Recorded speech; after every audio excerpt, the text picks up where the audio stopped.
ভারতীয় টাকার অবস্থা দেখেছেন কোন জায়গায় গিয়ে দাঁড়িয়েছে?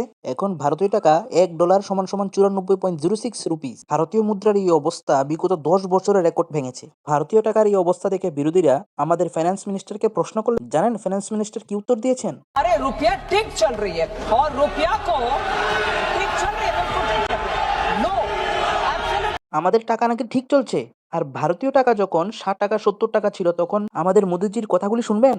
ये ऐसे नहीं होता मित्रों। मैं शासन में बैठा हूं, मुझे मालूम है इस प्रकार से रुपया इतनी तेजी से गिर नहीं सकता। अरे नेपाल का रुपया नहीं गिरता है, बांग्लादेश की करेंसी नहीं गिरती है, पाकिस्तान की करेंसी नहीं गिरती, श्रीलंका की करेंसी नहीं गिरती। क्या कारण है हिंदुस्तान का रुपया पतला होता जा रहा है?